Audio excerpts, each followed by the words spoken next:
గారు శాంతిప్రసాద్ గారు high court advocate and Janasena party senior నాయకులు. శాంతిప్రసాద్ గారు నమస్కారం. నమస్తే రవిశంకర్ గారు. ఏదైనా ఒక రూల్ ప్రకారం జరగాలి.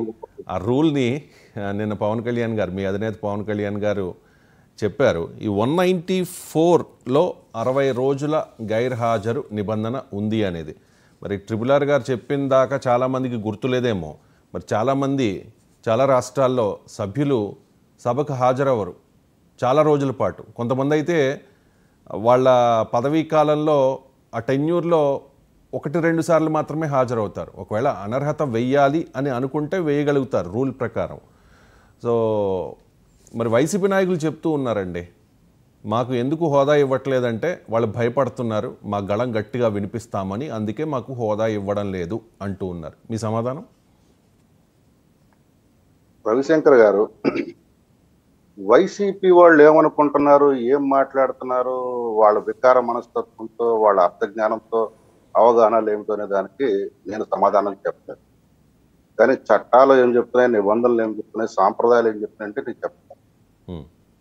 భారతదేశంలో చట్టాలు, రాజ్యాంగము ఎంత గొప్పవో సాంప్రదాయాలు కూడా అంతే గొప్పవి. ఇది తెలియని అమాయకులు, మూర్ఖులు ఏది పడితే అది మాట్లాడితే అదే వాస్తవాన్ని వాళ్ళు గ్రహిస్తే అది వారి తప్పు తప్ప మా తప్పు కాదు.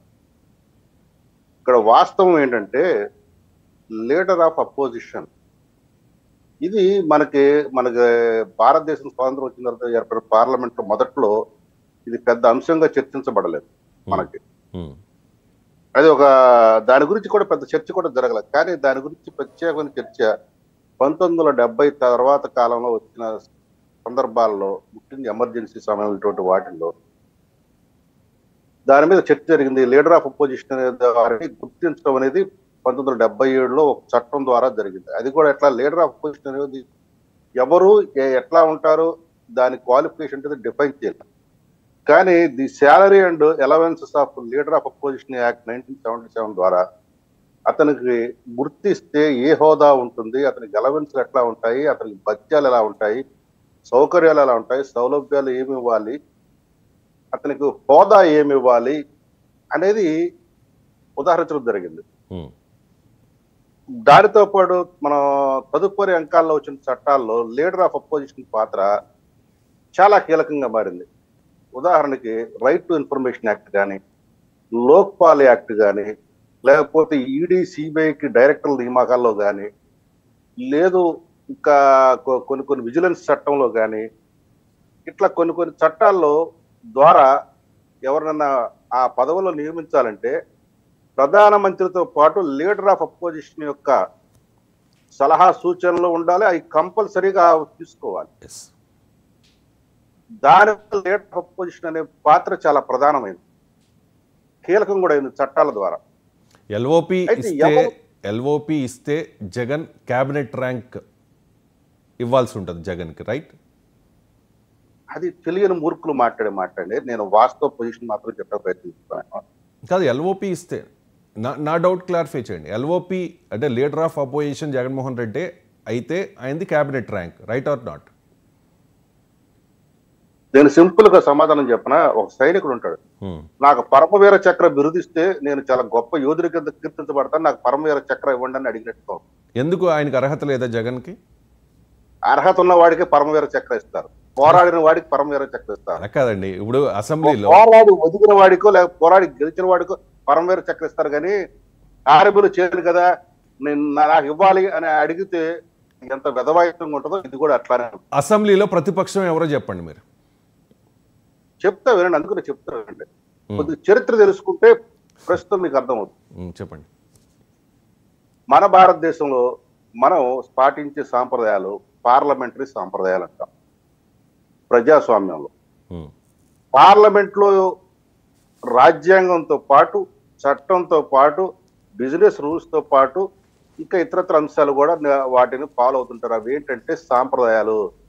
కాలానుగుణంగా పాటిస్తూ నియమం తప్పకుండా ఉన్న సాంప్రదాయాలను కూడాను ఈ యొక్క రాజ్యాంగం ఏం చెప్తుందో, చట్టాలు ఏం చెప్తున్నాయో, రూల్స్ రెగ్యులేషన్ చెప్తా వాటితో సమానంగా ట్రీట్ చేస్తారు. అలా చూస్తే మనకి 5వ లోక్సభలో ప్రతిపక్ష నేత హోదా లేదండి, ఉన్న నాయకుడు లేడు. 7వ లోక్సభలో లేడు, 8వ లోక్సభలో లేడు. అందాక ఎందుకు మొన్న 16, 17 ఇప్పుడు 18వ లోక్సభ నడుస్తుంది. ఎస్ 16, 17 లోక్సభల్లో కూడా ప్రతిపక్ష నేతగా ఎవరిని గుర్తించలేదు. కారణం ఏంటంటే ఉన్న పార్లమెంట్ సభ్యుల్లో 10% కన్నా తక్కువ 10% కన్నా తక్కువ ఓట్లు అపోజిషన్ పార్టీలో ఉన్న ఏ ఒక్క పార్టీ కూడా తెచ్చుకోలేదు, ఇంక్లూడింగ్ కాంగ్రెస్. అయితే అటువంటి పరిస్థితుల్లో ఒక వెసులుబాటు అయితే ఉంది. ప్రతిపక్ష నేత హోదా ఎవరు కానీ ప్రతిపక్ష గ్రూప్ కింద దాన్ని కన్సిడర్ చేస్తారు. అది ఒక అపోజిషన్ గ్రూప్ కింద వ్యక్తుల సమూహం, ఆ వ్యక్తుల సమూహంలో ఉన్న ఒక వ్యక్తికి ఒక హోదా ఇస్తారు, గుర్తింపు ఇస్తారు. అట్లా వచ్చినదే రాజీవ్ గాంధీ ప్రధానమంత్రి అయినప్పుడు ఉపేంద్ర గారి, పర్వతనేని ఉపేంద్ర గారి. అప్పుడు భారతదేశం మొత్తం మీద కాంగ్రెస్ అప్రచారంగా గెలిచింది. ఇందిరాగాంధీ మరణానంతరం ఒక్క ఆంధ్రప్రదేశ్లో మటుకి తెలుగుదేశం పార్టీ నందమూరి తారక రామారావు సారథ్యంలో 32 సీట్లు సాధించుకుంది. 42 ఎంపీ సీట్లకు 32 సాధించుకుంది. రైట్. 30 ఆ తర్వాత చాలా కాలం గ్యాప్ వచ్చింది కదండి, ఎందుకంటే కాంగ్రెస్ ఒకసారి 44, ఆ తర్వాత 50+. ఇప్పుడు 99 కాబట్టి రాహుల్ గాంధీకి లోక్సభలో ప్రతిపక్ష నేత హోదా వచ్చింది, ఆయన క్యాబినెట్ ర్యాంక్. ఓకే, మనం ఏపీ అసెంబ్లీ విషయానికి వచ్చేద్దాం. అక్కడికి రావాలి, ఇక్కడికి రావాలి. ఓకే, నా ప్రశ్నకు సమాధానం చెప్పండి దయచేసి. ఆంధ్రప్రదేశ్ శాసనసభలో ప్రతిపక్షం ఏది, ఏ పార్టీ? ప్రతిపక్షం లేదండి. ఎందుకు లేదండి? లేదు, ప్రతిపక్ష పార్టీ అనేది లేదు, ప్రతిపక్ష గ్రూప్ ఉంది. సంఖ్యాపరంగా చూస్తే 10% నిబంధన ఎందుకు పెట్టారో చెప్తాను. ఈ 10% అనే నిబంధన నిర్వచించబడిన నిబంధన కాదు, సాంప్రదాయాల ప్రకారం వస్తున్న నిబంధన. 10% అంటే ఏంటంటే ఏ సభలోనైనా సరే కనీసం ఏ రాజకీయ పార్టీకైనా 10% సభ్యులు ఉంటేనే ఆ యొక్క శాసనసభని తక్షణం ఏర్పాటు చేయమని కోరటానికి అవసరమైన కోరం అది. లేదు, ఏ రోజైనా శాసనసభగా జరగాలి అంటే కనీస కోరం 10% మంది సభ్యులు ఉండాలి. 10% కన్నా ఒక్క సభ్యుడు తక్కువైనా ఆ రోజు శాసనసభ నడపడానికి వీల్లేదు, కోరం తగ్గిందంటారు. కోరం అంటే మీకు అర్థమైంది కదా. ఎస్. కాబట్టి 10% అనేది కోరం. ఒక రాజకీయ పార్టీ ఒక ప్రభుత్వాన్ని నిలదీస్తున్నప్పుడు, తక్షణ సమావేశాలు కావాలని కోరుతున్నప్పుడు, లేదా ఏదైనా చేయాలి అనుకున్నప్పుడు కనీసం 10% మంది సభ్యుల వినతి పత్రం ఉండాలి ఆ సభ స్పీకర్కి గానే వాళ్ళకి. అది ఓకే, నిబంధన కాదు సాంప్రదాయం అంటూ ఉన్నారు కదా, ఇవ్వాలంటే ఇవ్వచ్చు, దాన్ని అడ్డు తగిలేవారు ఎవరు లేరు. ఎందుకంటే గతంలో కేజ్రీవాల్ ఢిల్లీ ముఖ్యమంత్రిగా ఉన్నప్పుడు భారతీయ